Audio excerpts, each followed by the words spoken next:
Jay here from Stretford, Paddock. This is Gazzetta. I'm standing in for Adam McCullough, who's in that there London. But don't worry, he'll be back on the channel on Tuesday with Uncensored. So make sure you are hitting like, share, and subscribe as well, so you don't miss out on that or any other videos too. Right, we're going to go through the Sunday morning papers as you would expect. They all focus on yesterday's defeat against Brighton. United all over the back pages. I'll go to the Observer at first. This is from their Sport pullout. There you go.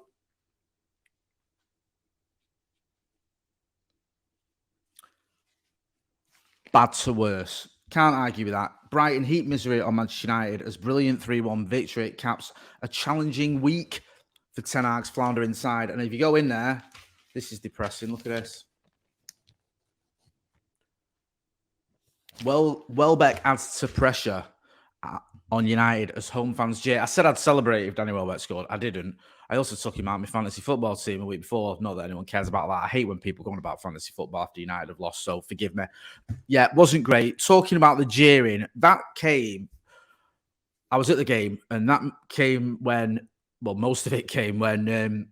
Rasmus Hojlund was substituted for Anthony Martial. There was a lot of booing. People that stood near me, people I know were booing. There's a lot of booing. It wasn't just... Sometimes when you get booing at Old Trafford towards our own team or an old player, it's a small minority, but there was a lot there. And I think Erik addressed it and more or less said, well, that's just... He kind of made it a positive in the sense that they were disappointed. The fans were disappointed seeing Rasmus Hojlund come off, rather than a negative about Anthony Martial coming off. Now, listen, like I said, people I know were booing. Thousands of fans were booing. I don't agree with it. I get you frustrated with the manager's decision, but I think what you're doing there is you're not booing the manager's decision. You're almost booing Anthony Martial coming on by saying this guy's not good enough. Why we're taking off Hojlund. Now, I said it yesterday on a tweet. A lot of Erik Ten Hag's tactics baffled me yesterday. And forgive me, you've probably had enough of the reaction from yesterday. I know you've heard from Howson, you've had Andy Tate, you've had Scotty, but I'm going to mention it briefly because this is my first opportunity to. I thought the tactics were wrong. I didn't really get the diamond system that he tried to play with McTominay and Eriksen seemingly out wide. I'm not a big fan of trying to put square pegs in round holes. And when you've got Facundo Palestra there on the bench, why not just play the kid? I don't get it. I would have liked to have seen him start, and I would have liked to have seen him start in a bit of a different system, to be honest with you. A bit more of a 4-3-3 rather than the 4-4-2 it seemed to be most of the time. I know it did change a little bit. So that baffled me. The timing of some of the substitutions baffled me. I was surprised Scott McTominay stayed on the pitch as long as he did. Even right near the death, giving Garnacho and Palestra, what was it, 10 minutes of that? I think it was about 7 minutes of normal time. Wasn't long enough.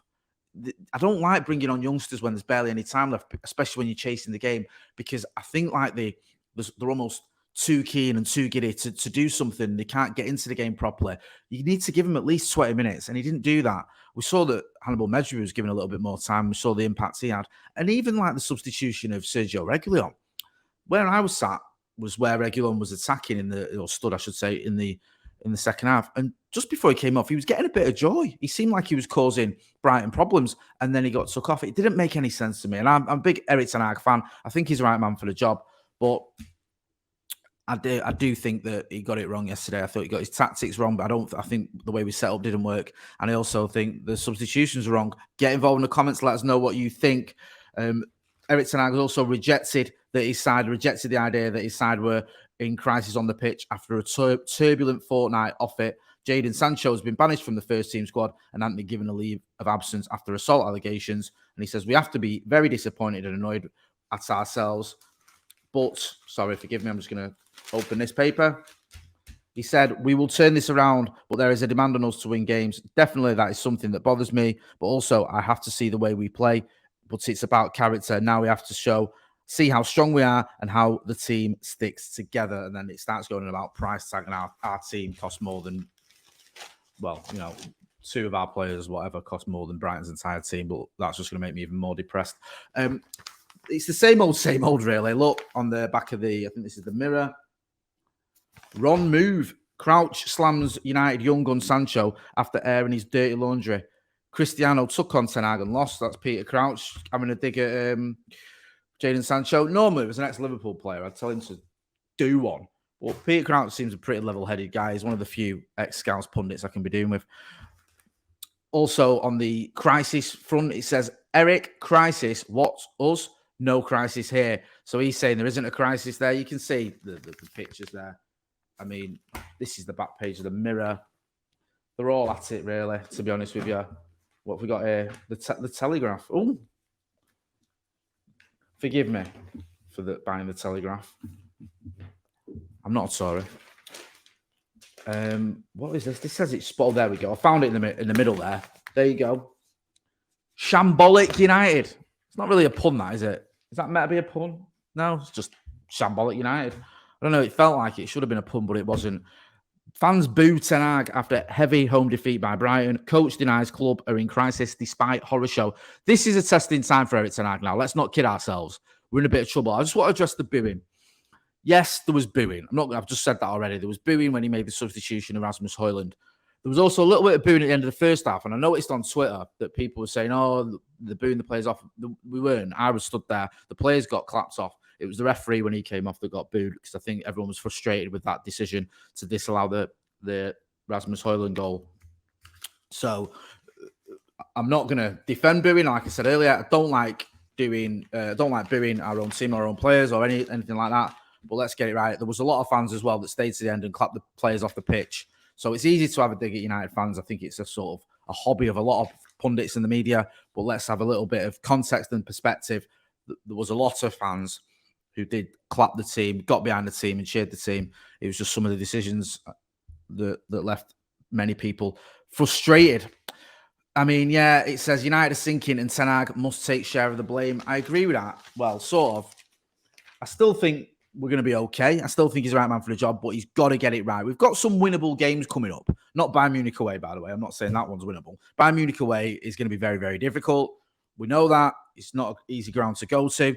Then you've got a double header against Palace, I think, in the Carabao and the League, both at home. You've got an away game at Burnley. You've got a game against Brentford. The winnable games. They are winnable games. So I don't think it's quite like, oh, this is all doom and gloom. But he's got to start winning. He's got to win it.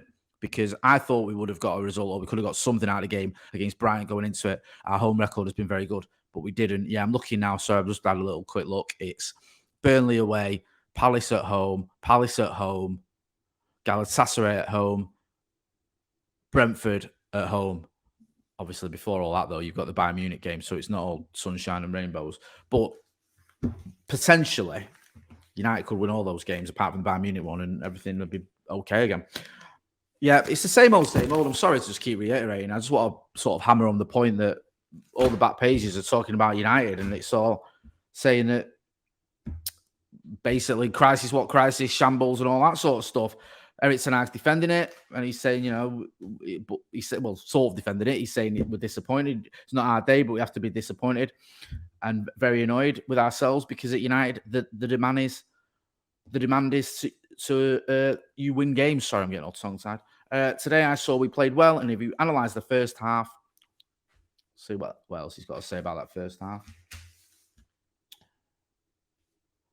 It was crazy. We started well and created chances on their second attack, and with their first chance, it's in, but we have to do better. I think the booing was for Rasmus coming off, not Martial, so I don't want to discuss that. It's a bit of both, bro. It is. I'm sorry, Erik. It's not just Rasmus Hojlund coming off. I think there was a frustration about Martial coming on as well. A lot of fans have given up on him. And I hope he turns it around. I really do, but I don't think that's going to happen, personally. This sums it up for me. What a shambles. That's the mail. What a shambles indeed. Just one more story before I wrap up. It's a transfer one. We've been linked with this lad, Oscar Gloukh. Okay, great. I'd never heard of him till about 2 minutes ago. Manchester United join Arsenal and Liverpool in the race for RB Salzburg. Playmaker Oscar Gloukh, with scouts having watched Teen during Israel's Euro 2024 qualifiers earlier this month. The 19-year-old moved to the Austrian club in January 2023 for $6 million. I don't know a lot about it. I'm not going to do some sort of ham-fisted scout report. We'll see what happens with that one. It's part of the course, innit? We lose and we're linked with transfers. We all know the dance. Listen, I'll be back in the morning with the news. I think we're going to do a live news tomorrow, but make sure you join us for that one. Make sure you are hitting like, share, and subscribe. This has been Gazzetta. I've been Jay Moy, standing in for Adam McCullough. Thanks for watching.